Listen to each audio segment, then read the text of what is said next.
d'Abidjan ont retrouvé le rythme d'avant la crise, depuis l'annonce de la levée du couvre-feu le 8 mai et la réouverture des maquis et des restaurants le 15 mai. Sur le plan sanitaire, la Côte d'Ivoire, à l'instar du continent africain dans son ensemble, reste la zone la moins touchée par le virus dans le monde. Lorsque l'on parle d'impact du Covid-19 en Côte d'Ivoire, ainsi que dans l'ensemble des pays africains, c'est bien souvent sous l'angle de l'économie. Malgré les fonds de soutien mis en place par le gouvernement, attribués aux différents secteurs de l'économie, avec notamment la création de 4 fonds, j'ai donné des instructions fermes afin que la gouvernance des fonds s'inscrive sous le sceau de la transparence et du respect des standards internationaux en la matière. Nombreux sont les petits commerces qui peinent à joindre les deux bouts, après plus de 2 mois de cessation d'activité. Au cœur de ces difficultés, les acteurs du secteur informel, qui représentent 80% du tissu économique du pays et qui, face à la baisse générale du pouvoir d'achat de la population et à la fermeture des frontières, voient leur activité fortement impactée. Effectivement, le Covid-19 a agi sur mes activités. Il y avait un chiffre d'affaires de 2 millions dans le commerce. Et quand la pandémie a commencé, les institutions du gouvernement, vraiment ça agit sur la clientèle. Quand je fais mon point, l'inventaire, je me retrouve souvent avec les 300 000 et ce n'était pas le cas auparavant. Souvent, nous prenons les marchandises pour dépôt vente. Et quand tu prends, on te donne 90 jours.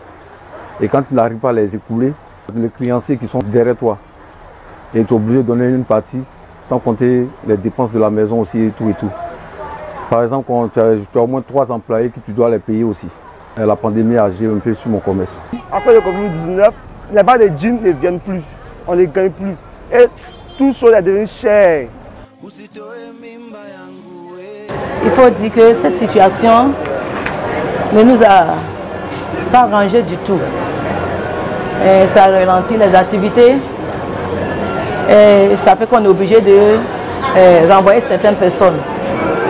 Il faut dire que ces filles-là, elles comptent beaucoup sur leurs activités pour pouvoir s'en sortir, payer les maisons, s'occuper de leurs enfants. Et du coup, elles me font pitié parce qu'on est obligé de leur dire de rester à la maison pour qu'on puisse tourner avec un petit nombre de travailleurs. Et si on veut voir le pourcentage de l'activité, c'est-à-dire on n'est même pas à 5%. Et vraiment, ça nous a fait un grand trou, une grande perte. C'est vrai que le confinement est fini et il faut dire que la maladie existe toujours, donc ça fait que les gens ont toujours peur de sortir. Vraiment, ça ne nous arrange pas du tout. Moi, c'est Maferima Sissé, fondatrice de la boutique en ligne spécialisée dans la vente de produits naturels dénommés les naturels. Dans mon domaine d'activité, la Covid-19 a eu un impact négatif, notamment sur mes produits, dont la plupart sont en rupture, et également aussi dans l'échange avec l'intérieur du pays. Au niveau de ma clientèle de l'intérieur, je me suis retrouvée à un pourcentage qui allait de 20% à 5%. Espérons que ça aille bien, parce que ça, à la longue, si ça continue, que ça persiste, nous allons devoir fermer la porte. Nous prions le Seigneur pour que cette maladie puisse partir vite, parce que si ça continue, vraiment ça sera catastrophique pour nous tous, nous les commerçantes et les filles avec qui nous travaillons. Donc, si vraiment il y a quelque chose d'autre que l'État peut faire encore pour nous aider, pour nous soulager, je crois que ça va vraiment nous faire du bien. Dans le secteur du transport, les mesures imposées par le ministère des Transports telles que la limitation du nombre de passagers et le port du masque dans les véhicules ne sont pas toujours respectées. À l'échelle nationale, la suppression des liaisons entre Abidjan et l'intérieur du pays a entraîné une baisse drastique du chiffre d'affaires et un fonctionnement à perte des compagnies, qui ne comptent plus que sur les trajets entre villes secondaires. Avec au Covid-19, ils ont réduit le passager, le nombre de cartes, ils ont réduit ça à 3. Franchement, ça ne nous arrange pas. Avant, on économisait, mais maintenant, vraiment, ça ne va pas. On ne peut pas économiser. Ce que nous vivons en ce moment, ce n'est pas très normal. Parce que vous constatez tout ce monde qui est en train de partir, c'est seulement que 45 personnes. Donc ça crée du coup de l'embouteillage au niveau de nous, les travailleurs. Parce qu'il y a du monde, 45 personnes c'est peu. Vraiment ça crée beaucoup de difficultés. Et puis bon, vous voyez en plus, le Baka qu'on prenait à 300 maintenant c'est revenu à 500 francs. Tellement ils ont réduit le nombre de personnes. Vraiment Covid-19, ça dégénère. C'est pas normal ce qui se passe en Turquie. Voilà, nous souffrons énormément. Parce que quelque chose que nous avons l'habitude de rentrer à 18 h. Avec le nombre de personnes qui est réduit, nous rentrons même à 21 h à la maison.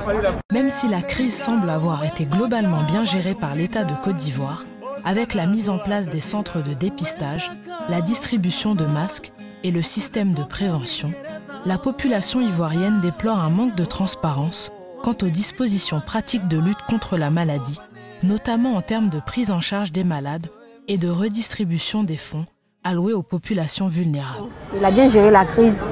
Il nous a montré un peu quels sont l'impact sur notre santé par rapport au Covid-19. Il nous a donné des mesures de prévention contre le Covid-19, tout ça, les tests de dépistage. En tout cas, il a bien géré du côté sensibilisation. Je peux dire du côté social.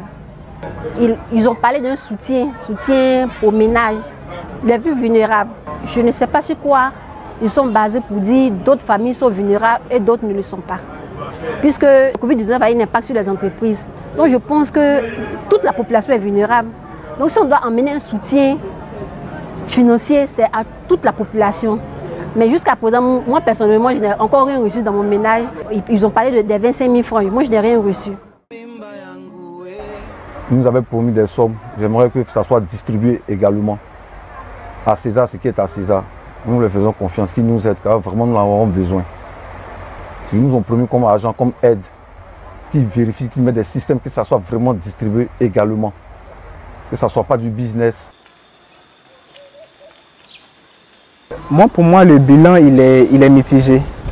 Parce que contrairement aux autres continents, je pense que l'Afrique, en particulier la Côte d'Ivoire, a eu le temps de voir la pandémie.